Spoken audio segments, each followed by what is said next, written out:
الأهلي يواصل انتصاراته في بطولة الدوري المصري الممتاز ويتصدر جدول الدوري مع وجود مؤجلات. أنا بصراحة مش فاهم إيه القصة. موسيماني كان بيخسر في الدوري وكان بيكسب في دوري الأبطال وفي السوبر الأفريقي وفي كأس العالم للأندية. فمش عارف مارسيل كولر شكله كده هيبقى عكس موسيماني ولا إيه الدنيا، فخلينا نشوف. الأهلي يفوز على أسوان في أسوان ب3 أهداف مقابل لا شيء، صناعة وإنتاج حسين الشحات. يا عم الأهلي فاز على أسوان، معلش أصلك إحنا مش بتوع فسيخ يعني. بس كده ممكن يكون البروفيسور جيسفالدو فيريرا زعل وهيكلم كابتن ايمن الرمادي وهيعاتبه في القصه دي. هيقول له ايه يا عم ايمن، مش قلت لك ابقى العب كده قدام الاهلي؟ هقول لك النهارده ايه هي نهايه قصه كهربا، وهل هيدفع الغرامه ولا هيتوقف ولا ايه اللي هيحصل. هعرفك كل حاجه عن الموضوع ده، وليه تم ايقاف الحكم الدولي ابراهيم نور الدين لنهايه الموسم. كل ده واكتر هتعرفه في حلقه النهارده. فلو لسه ما اشتركتش في القناه انزل اعمل اشتراك وفعل زر الجرس عشان يوصلك كل جديد. واهلا بيكم في حلقه جديده. ده برنامج نسر الاهلي وانا بنوب مفيد.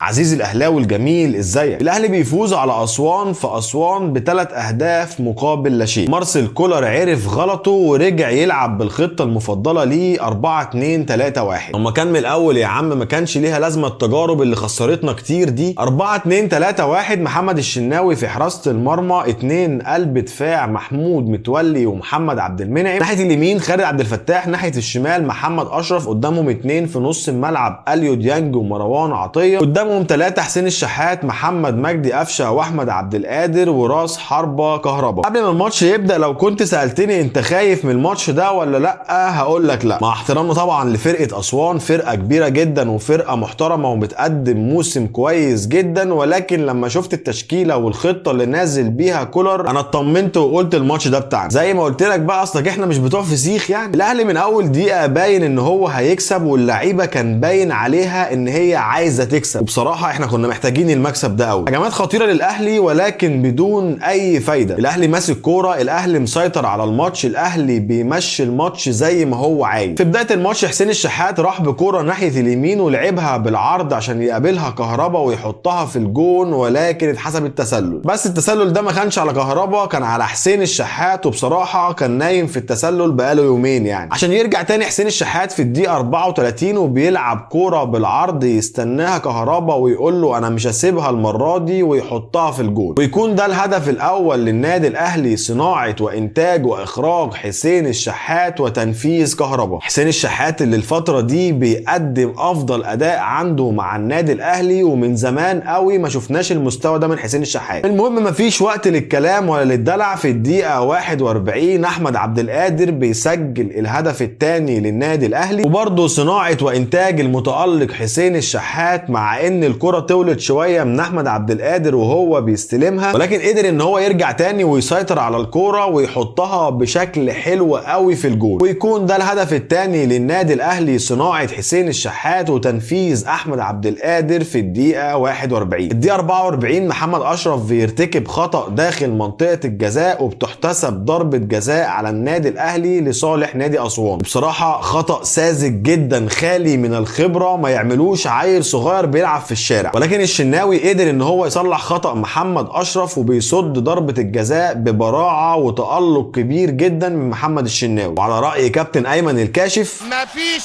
فريق بطل الا بحارس بطل. المهم ان في الدقيقة الثانية من الوقت بدل الضايع للشوط الاول حسين الشحات بيعمل لمسة سحرية كده لمحمد مجدي قفشه، اللي خد الكرة من حسين الشحات ناحية اليمين وشاطها بقوة على يمين حارس مرمى اسوان ويسجل منها الهدف الثالث للنادي الاهلي. وبرضه الهدف الثالث من صناعه حسين الشحات، وبلمسه ذكيه جدا قدر يودي الكره لقفشه هو والجول. وبينتهي الشوط الاول بتقدم النادي الاهلي ب3 اهداف مقابل لا شيء على نادي اسوان. او مش الشوط الاول بس اللي بينتهي، هو الماتش كله انتهى يعني، لان الشوط الثاني النادي الاهلي ما قدرش يسجل ولا اي هدف، مع ان المباراه كانت مفتوحه وكان لسه فيها اهداف كتير. لكن هنعمل ايه بقى في عقليه اللاعب المصري؟ فريقه يكون متقدم بهدف او ب2 ب2 او ب3 يقول لك بس كده يا عم انا مش لاعب كرة تاني، يلا بينا نتسلى. وطبعا ده غلط كبير جدا، ومحدش يعرف نتائج المصيبة دي غير النادي الاهلي وجمهور النادي الاهلي في اخر موسمين. الموسمين اللي فاتوا ضاعوا مننا بسبب ان احنا بنسجل هدف ونسكت على كده، مش هنعمل حاجة تاني ومش هنلعب كرة تاني. نسجل هدف ونبدأ نتدلع ونستعرض ونروح هنا ونيجي هنا، وما نفكرش ان احنا نعزز الهدف ده بهدف تاني، ويجي في اخر الماتش المنافس اللي بيلعب قدامنا يتعادل معانا ويخلص الماتش على كده ويخلص الموسم كله على كده. موسمين ضاعوا منك بسبب ان انت بتتدلع، موسمين ضاعوا منك بسبب ان انت بتسجل هدف و2 وبتستكفى على كده. حرفيا موسمين ضاعوا منك بسبب عقلية اللعيبة دي. بدأ الشوط الثاني والنادي الاهلي ماسك كورة، وقليل لما اسوان بتروح بهجمة على مرمى الشناوي. كهربا شاط كورة فوق العارضة بشوية، بعدها وقع معرفش ايه اللي حصل وخرج على الكرسي، قعد يتعالج بره ونزل الملعب تاني. عشان في الدقيقة 59 مارسيل كولر بيطلع كهربا وبينزل مكانه شادي حسين اللي انا اصلا نسيت ان هو معانا. وفي الدقيقة 72 بيخرج احمد عبد القادر وبينزل مكانه بيرسي تاو، ويخرج اليو ديانج وينزل مكانه القندوسي، وبيخرج محمد عبد المنعم وبينزل مكانه رامي ربيعه. وبكده هو حط القندوسي في نص الملعب جنب محمد مجدي قفشه، وودى حسين الشحات ناحيه الشمال مكان احمد عبد القادر، ونزل بيرسي تاو ناحيه اليمين مكان حسين الشحات. وفي الدقيقه 79 مارسيل كولر بيطلع حسين الشحات وبينزل مكانه طاهر محمد طاهر، وكان نفسي التغيير ده يكون بدري شويه. يعني انت طلعت محمد عبد المنعم واليو ديانج واحمد عبد القادر عشان تريحهم للماتش اللي جاي، طب ليه ما طلعتش حسين الشحات معاهم عشان يريح هو كمان يعني؟ وبينتهي الماتش بفوز النادي الاهلي على نادي اسوان في اسوان ب3 اهداف مقابل لا شيء. وفي 2 من اللعيبه انا لازم اشيد بيهم في ماتش النهارده، وهم خالد عبد الفتاح ومروان عطيه. خالد عبد الفتاح بيقوم بدوره الدفاعي على اكمل وجه، وكمان بيكمل في الهجوم وليه دور هجومي مهم جدا. وكمان مروان عطيه اللي ما سابش حته في الملعب غير لما تلاقيه فيها واتحرك ولعب فيها. بصراحه اداء عالي جدا ومجهود محترم جدا من خالد عبد الفتاح ومروان عطيه. وبرضه هقول لكم نفس الكلام اللي بقوله كل مره، انتوا لحد دلوقتي لسه ما قدمتوش اي حاجه للنادي الاهلي. المهم يا صديقي ان ترتيب جدول الدوري لحد دلوقتي كالتالي: النادي الاهلي في المركز الاول ب40 نقطه من 16 مباراه،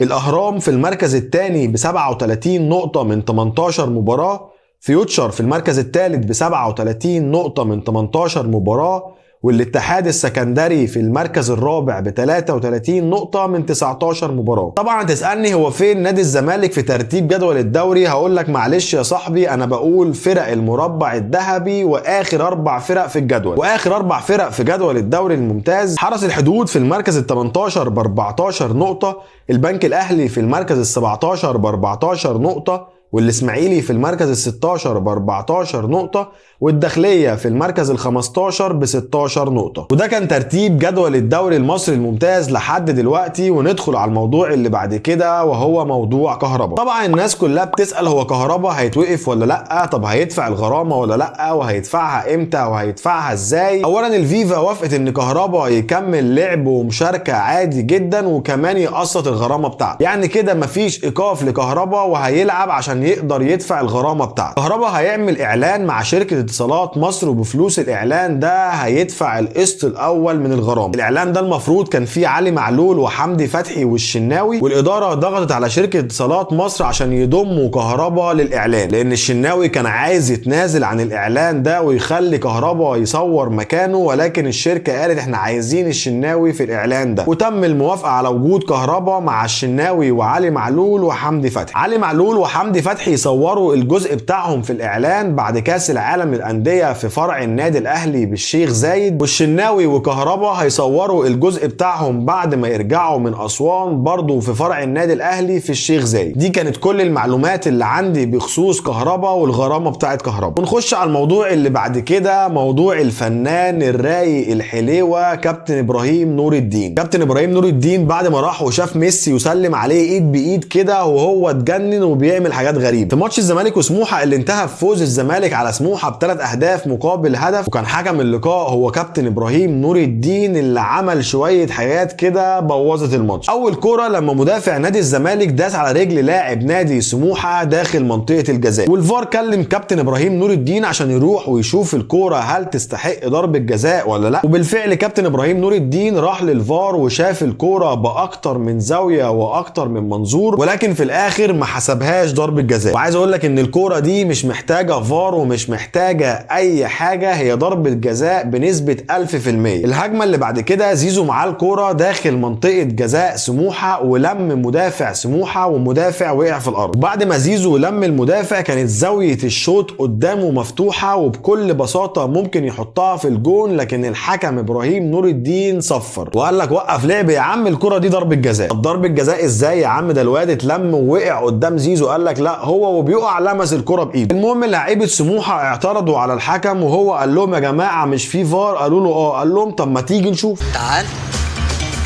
الراجل راح بص في الفار وقعد يبص من الناحيه دي ويبص من الناحيه دي ويبص من الناحيه دي، ولقى الكوره ما جاتش في ايد مدافع سموحه، بس برضه حسبها ضربه جزاء. طب هو ليه حسبها ضربه جزاء؟ انا هقول لك تفسيري الوحيد للموضوع ده، وده تفسير شخصي او اجتهاد شخصي مني، ان الراجل ده وقف هجمه كانت بنسبه 90% هتبقى هدف لنادي الزمالك، وطبعا هو وقف الهجمه دي لانه شاف خطا يستحق ضربه جزاء. ولما راح للفار ولقى ان الكوره مش ضربه جزاء قعد مع نفسه كده وفضل يفكر طب انا هعمل ايه دلوقتي؟ ده انا عطلت كوره كان ممكن تخش هدف وفي الاخر ما احسبش ضربه جزاء، تبقى مصيبه على دماغي. انا يا عم احسبها ضربه جزاء واللي يحصل يحصل. وفعلا ده اللي حصل، وحسب الكوره ضربه جزاء وزيزو حطها في المدرجات. القصه كلها ان هو كان المفروض يعمل اتاحه فرصه ويشوف الكوره دي اخرها حصل فيه ايه وبعد كده يقرر. يعني كان المفروض يسيب الهجمه تكمل ويشوف زيزو هيحط الكوره في الجون ولا هيطلعها بره، وبعد كده يصفر براحته ويروح للفار ويبص ويشوف الدنيا فيها ايه. المهم ان هو طول الماتش عمال بيحسب حاجات غريبه كده من وحي خياله. وبعد الماتش طبعا نادي سموحه قدم شكوى ضد الحكم الدولي ابراهيم نور الدين، وبعد ما راجعوا الماتش اكتشفوا ان هو فعلا خرب الماتش وافسد المباراه، وعليه طلع قرار بايقاف كابتن ابراهيم نور الدين من تحكيم اي مباراه لنهايه الموسم. بالشفا بقى يا كابتن هيما وبسلم لي على ميسي. المهم ان ماتش النادي الاهلي اللي جاي من دور المجموعات في دوري ابطال افريقيا هيكون مع صن داونز يوم السبت 25 فبراير الساعة 9 على استاد الأهلي والسلام. طبعا ماتش صعب وماتش مهم جدا في مشوار النادي الأهلي في دوري الأبطال، ومفيش بديل عن الفوز. وبكده عزيزي الأهلاوي بتكون خلصت حلقتنا من نسر الأهلي. فلو لسه ما اشتركتش في القناة انزل اعمل اشتراك وفعل زر الجرس عشان يوصلك كل جديد، واشوفكم في حلقة جديدة من نسر الأهلي مع بنوب مفيد.